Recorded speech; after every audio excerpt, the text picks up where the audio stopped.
काश्यश्च परमेश्वासः शिखण्डी च महारथः धृष्टद्युम्नो विराटश्च सात्यकिश्चापराजितः। কায়ারূপ কাশী।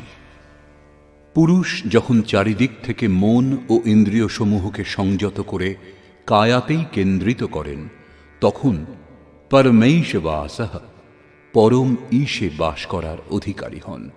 পরম ঈশ্বর তত্ত্বে অবস্থান দিতে সক্ষম কায়াকেই কাশী বলে। কায়াতেই পরম ঈশ্বরের নিবাস।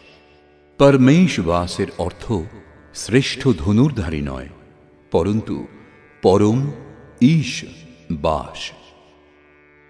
শিখাসূত্রের ত্যাগই শিখণ্ডী। সাধনাপথের কিছু ভ্রান্ত ব্যক্তিরা আজকাল মুণ্ডিত মস্তকে সূত্রের নামে গলার উপবিদ খুলে রাখে, অগ্নি ত্যাগ করে এবং একেই সন্ন্যাস বলে। এই ধারণা সম্পূর্ণ ভুল।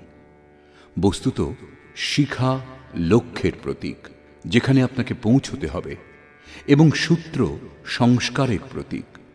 যতক্ষণ পরমাত্মার প্রাপ্তি না হয় ততক্ষণ সংস্কারের সূত্রপাত হতেই থাকে। ততক্ষণ ত্যাগ কোথায়? কি প্রকার সন্ন্যাস? এখনো তো তিনি পথিক। যখন প্রাপ্য বস্তুর প্রাপ্তি হয়, পূর্বে সমস্ত সংস্কারের সূত্র ছিন্ন হয়, এইরূপ অবস্থাতে সম্পূর্ণরূপে ভ্রম মিটে যায়। সেজন্যই শিখণ্ডী ভ্রমরূপে ভীষ্মের বিনাশ করে। শিখণ্ডী চিন্তন পথের বিশিষ্ট যোগ্যতারূপ মহারথীকে বলে। ধৃষ্টদ্যুম্ন দৃঢ় ও অচল মন এবং বিরাট, সর্বত্র বিরাট ঈশ্বরের প্রসার দেখার ক্ষমতা, এইসবই হল দৈব সম্পদের প্রমুখ গুণ।